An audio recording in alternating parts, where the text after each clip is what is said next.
time for a little one-on-one with Diane Jean. Diane, who's your special guest tonight? I have Ramla here with the Partnership for the Advancement of New Americans. How you doing, Ramla? Good. How are you? Good. Get close enough. There you go. Now, you used to come out to our comedy shows, our brouhaha comedy shows, and then to our radio shows. Yes. And then Before I knew you had a radio show. Yeah, and then we found out what you did, so it was like, hey, let's come out and check it out. Mm-hmm. Yeah, it's a great space. Thank you. So what do you do here? What is your goal? How's that? So PANA, the Partnership for the Advancement of New Americans, is a refugee community organizing, public policy, and leadership hub of sorts. Oh, okay. And so what we do is we attempt to increase the voter turnout among refugees in San Diego County because they're an overlooked and underengaged opportunity. We think we can change San Diego. What is, by definition, a refugee? I mean, I know everybody has their own definition of it. Is it a political refugee, social, or are they people are being acclimated? How does your organization define that? So refugees are all people who have fled their homeland. Again, they're forced to flee because of political persecution, religious persecution, just outright civil war. And so they're forced to really take nothing and just literally leave with their lives. So they show up here, they're trying to find your way. Do you have to find housing, or do you help them with acclimation? Great question. Yeah, we get asked that all the time.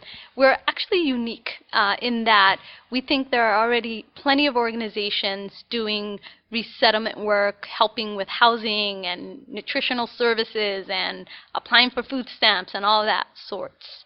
What we do is look at that second step of resettlement. It's not enough just to resettle people in communities like City Heights and forget about them, right? That we need to create a resettlement process that's dignified and humane.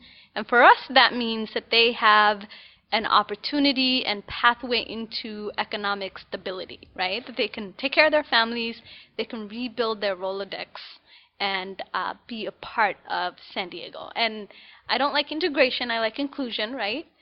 Because we think that communities, refugee communities in particular, bring a lot of cultural vibrancy, right, to a place like San Diego. That's why Little Saigon, you have Little Mogadishu. Where else can you get Somali food or like good It's pho? true. Yeah. It's true.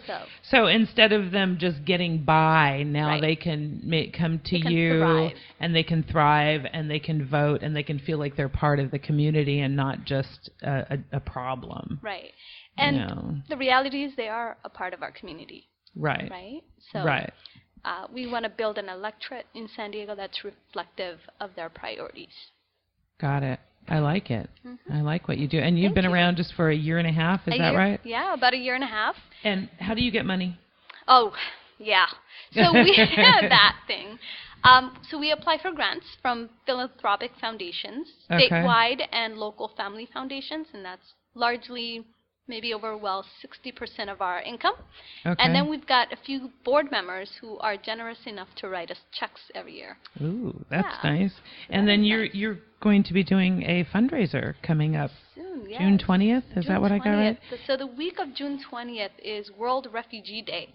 And so what we'd like to do is have a little bit of a mixer here and invite people to come eat a little bit of food and give us their money. Okay.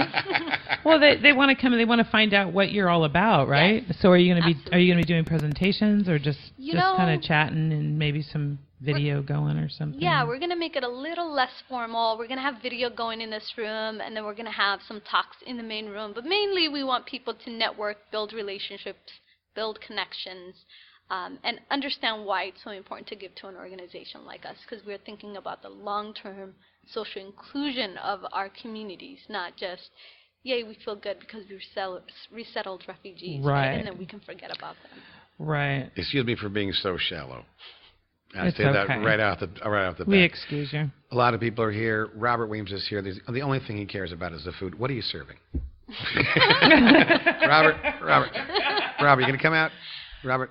Well, if you love Some East Somalian African food? food, Somali, Ethiopian. I do. Yeah, That sounds you'll love good. the food. I do love that food. But Yep. there's a couple of places here, and you talk about the community. Yes, here on El Cajon Boulevard, there's a very nice. Remember that we went there, had the egg inside the thing. Anyway, remember that? Okay. Anyway, yeah, so it's a cultural event, but it's also a tasty event as well. So that's Tasty it would be a fundraiser. nice evening out. Absolutely. So how do people get a hold of you? So they can visit us at PANASD, PANASD.org. And tonight we're actually launching a brand new website. Nice. So that is nice. Cool. Well, thank you. Thank you you for guys. hosting us. Thank you for and having us. we'll be back.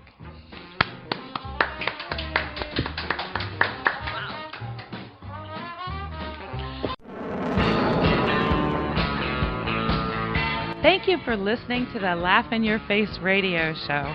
We're proud to bring you great comedy and commentary every week, and your support helps make this show possible. There's a simple thing you can do, and it doesn't cost you a thing. When you shop on Amazon.com, just click on our Amazon link at laughinyourfaceradio.com first, and it helps support the show.